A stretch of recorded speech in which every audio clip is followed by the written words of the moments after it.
امریکی صدر Donald Trump کا ایران کے حوالے سے ایک نیا اور انتہائی اہم بیان سامنے آیا ہے، جس نے عالمی سیاست اور میڈیا میں ایک نئی بحث چھیڑ دی ہے۔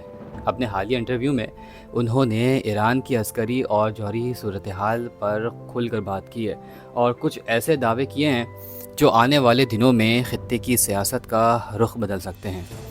ٹرمپ کے مطابق ایران کے پاس اب صرف 21 سے 22% میزائل باقی رہ گئے ہیں۔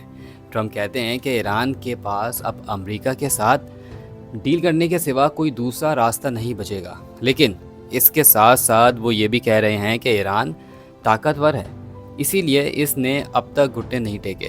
ایران کو کسی بھی قیمت پر جوہری ہتھیار رکھنے کی اجازت نہیں دی جائے گی۔ ٹرمپ کہتے ہیں کہ اپنائے ہارمز کا بحران جلد حل ہوگا اور عالمی مارکیٹ میں تیل کی قیمتیں پہلے سے بھی زیادہ کم ہو جائیں گی۔ اگر ہم ڈونلڈ ٹرمپ کے اس بیانیے کو بغور جائزہ لیں تو اس کا پہلا اور سب سے واضح مطلب ایک نفسیاتی جنگ ہے۔ جب کوئی عالمی رہنما کسی دشمن ملک کے ہتھیاروں کا اتنا پکا اور مخصوص نمبر یعنی کہ 21 سے 22% سرعام بتاتا ہے تو اس کا مقصد دنیا کو یہ دکھانا ہوتا ہے کہ ہماری انٹیلیجنس اور نگرانی اتنی مضبوط ہے کہ ہمیں آپ کی ایک ایک موومنٹ کا پتہ ہے۔ یہ ایران کی حکومت اور وہاں کے عوام پر ایک ذہنی دباؤ ڈالنے کی کوشش ہے تاکہ ان کا حوصلہ پست ہو جائے اور وہ خود کو کمزور سمجھ کر مذاکرات کے لیے تیار ہو جائیں۔ دوسرا بڑا مطلب یہ نکلتا ہے کہ امریکہ ایران کو ہر طرف سے گھیر کر اقتصادی اور سفارتی طور پر مفلوج کرنا چاہتا ہے۔ ٹرمپ کا یہ کہنا ہے کہ ایران وہ اقدامات کرے گا جن کا اس نے تصور بھی نہیں کیا تھا، یہ اشارہ دیتا ہے کہ امریکہ کی طرف سے عائد کردہ سخت معاشی پابندیاں اب ایران کو اس نہج پر لے آئی ہیں جہاں اس کے لیے اپنی معیشت کو سنبھالنا مشکل ہو رہا ہے۔ امریکہ چاہتا ہے کہ ایران ایٹم بم بنانے کا ارادہ ہمیشہ کے لیے چھوڑ دے اور ایک ایسے نئے معاہدے پر دستخط کرے جس کی تمام شرائط صرف امریکہ طے کرے۔ تیسرا اور سب سے اہم معاشی مطلب عالمی منڈی میں تیل کی قیمتوں کو مستحکم کرنا ہے۔ اپنا ہرمس دنیا کی وہ شہرک ہے جہاں سے دنیا کا 20% تیل گزرتا ہے۔ ٹرمپ جانتے ہیں کہ اگر وہاں کشیدگی بڑھی تو تیل مہنگا ہوگا، جس کا نقصان خود امریکی معیشت کو بھی ہوگا۔ اس لیے یہ بیان دے کر وہ انٹرنیشنل بزنس مینوں اور مارکیٹ کو یہ تسلی دے رہے ہیں کہ حالات جلد قابو میں آ جائیں گے اور تیل مزید سستا ہوگا تاکہ دنیا بھر میں کسی قسم کا معاشی خوف یا پینک نہ پھیلے۔ اب اگر ہم آگے کی بات کریں کہ اس بیان کے بعد آنے والے دنوں میں کیا صورتحال بن سکتی ہے، تو سب سے پہلے چیز مشرق وسطیٰ کا اسٹریٹجک توازن ہے۔ امریکہ کا ہدف کبھی بھی صرف میزائل نہیں رہے، بلکہ اس کا اصل مقصد ایران کا نیوکلیئر پروگرام روکنا ہے۔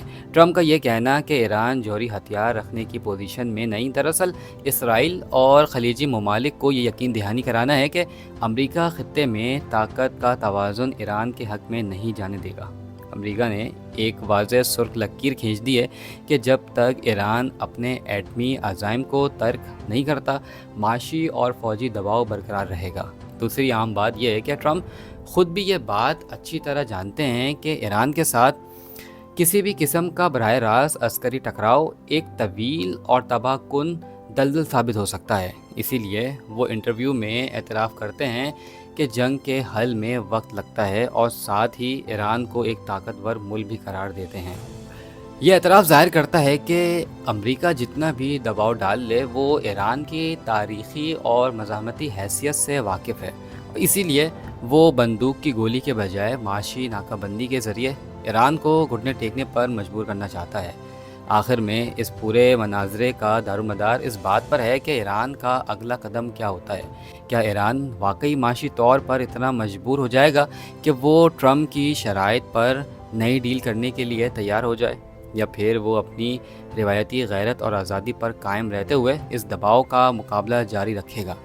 ٹرمپ کا یہ پلان بظاہر بہت مضبوط نظر آتا ہے، لیکن تاریخ گواہ ہے کہ جب کسی غیرت مند قوم کو دیوار سے لگانے کی کوشش کی جائے تو نتائج اتنے آسان اور یک طرفہ نہیں ہوتے جتنے کاغذ پر دکھائی دیتے ہیں۔ خطے کا مستقبل اب اس بات پر منحصر ہے کہ دونوں فریقین اس شطرنج کی بازی کو آگے کیسے کھیلتے ہیں۔